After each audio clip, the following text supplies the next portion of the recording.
Master बारे जितेंद्र।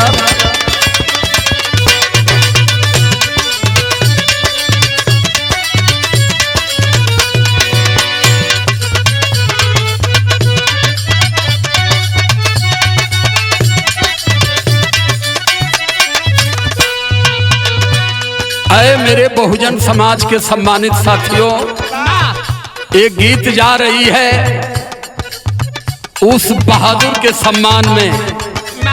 युवा हृदय सम्राट नगीना से शानदार जीत हासिल करने वाले हमारे भाई चंद्रशेखर रावण के लिए बारे बहादुर, ये रावण की विचारधारा पर मैं गीत आपको दे रहा हूं और पूरे भारत के बहुजन समाज के लोगों को संकेत कर रहा हूं। इस गीत को सुनिए और चंद्रशेखर रावण की विचारधारा को पढ़िए। पहला बहादुर, जब भारतीय जनता पार्टी वालों ने कहा कि हम सत्ता में आए हैं संविधान बदलने के लिए, दोबारा 400 पार करेंगे तो हम संविधान को चेंज कर देंगे, भाई चंद्रशेखर रावण ने ऐलान किया कि ऐ संविधान बदलने वाले, एक बात मेरी सुन लो। क्या कहते हैं?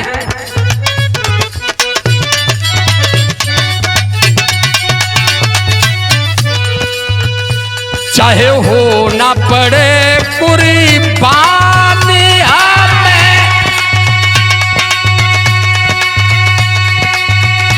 चाहे हो ना पड़े कुर्बान हमें, संविधान बदलने ना देंगे। चाहे संविधान बदलने,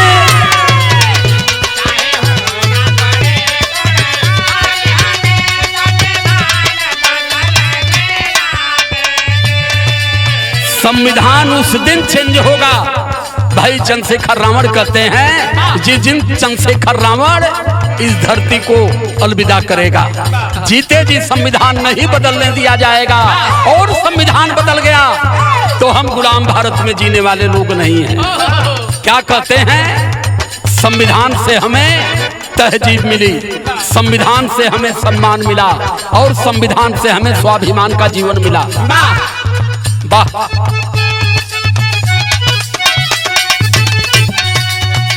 संविधान हमारा रहबरी है,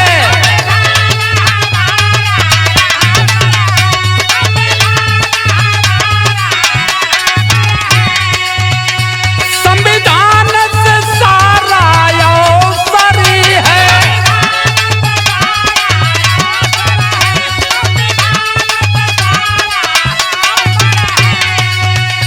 चाहे आके कहे भगवान हमें, चाहे आके कहे भगवान हमें, संविधान बदलने ना देंगे। चाहे आके कहे भगवान, जय हो।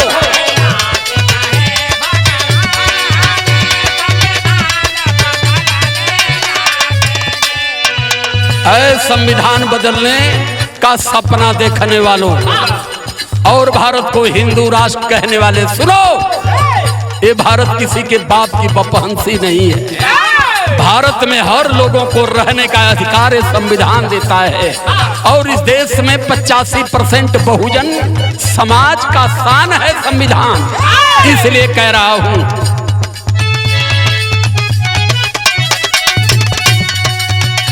संविधान से बहुजन जिंदा है,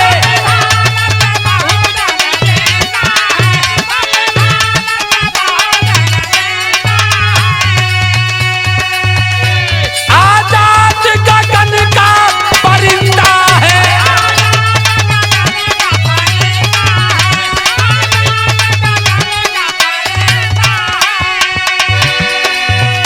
संविधान दिया स्वाभिमान, संविधान दिया स्वाभिमान हमें, संविधान बदलने ना देंगे। संविधान स्वाभिमान हमें,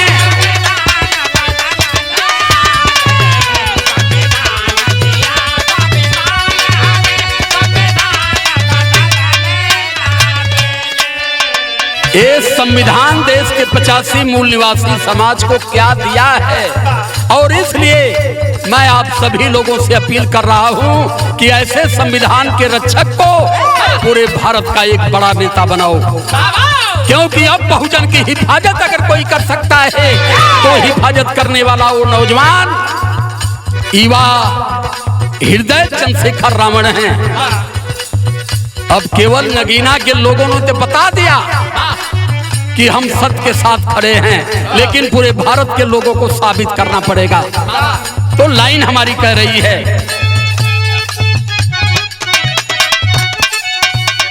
संविधान से समता सारी मिली,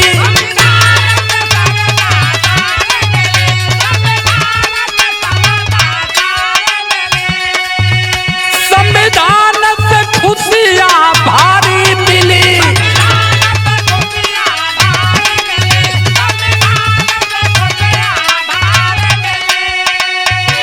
संविधान दिया पहचान हमें, संविधान दिया पहचान हमें, संविधान बदलने ना देंगे, पहचान हमें,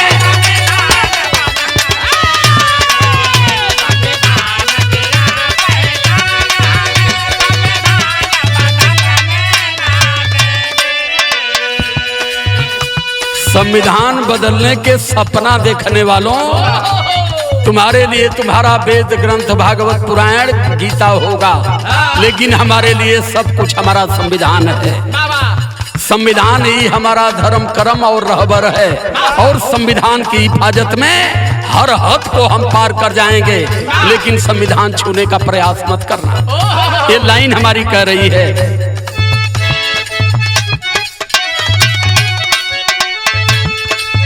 संविधान धरोहर मेरा है,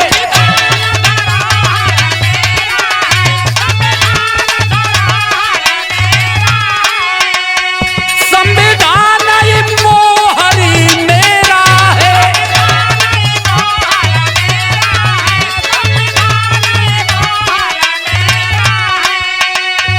संविधान दिया परिदान हमें, उस संविधान से हम MP MLA हैं, CM PM DM doctor engineer हैं, प्रधान प्रमुख महाप्रधान हैं, और उस संविधान को छूने का प्रयास करोगे तो एक बार भीमा कोरे गांव को भी ध्यान में रख देना।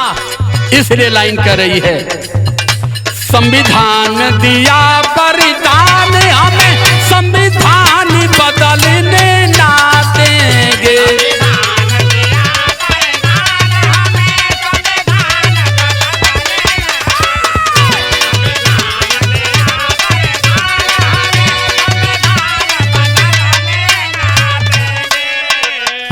कहते हैं भाई चंद्रशेखर रावण हमारे युवा सांसद क्या कहते हैं, संविधान पे जीवन पारूंगा,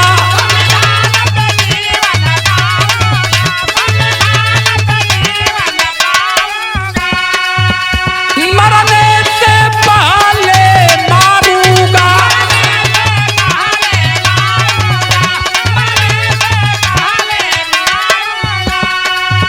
चाहे जाना पड़े शमशान में, चाहे जाना पड़े शमशान हमें, संविधान बदलने ना देंगे, संविधान बदलने ना देंगे।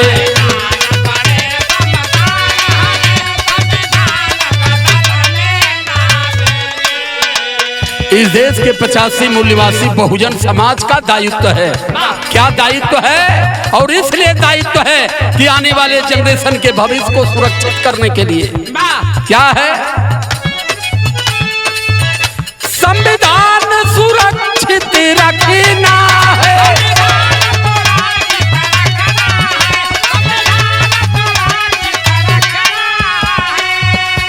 ये मेरे भैया चंद्रशेखर रावण का सपना है।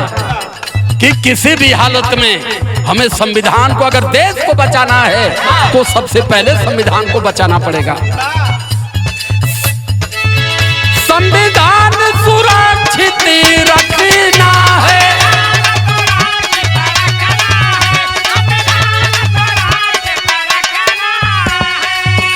रावण का ये कहीं सपना है।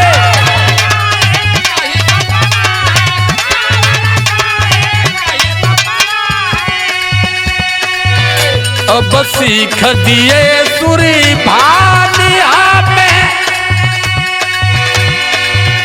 अब सीख दिए सूरी भानिया में, संविधान बदलने ना देंगे। सूरी भानिया में संविधान बदलने ना देंगे।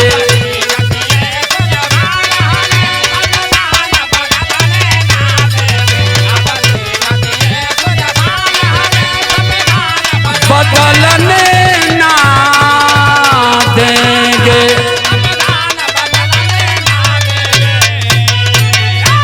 सादर जय भीम, नमो बुद्धाय।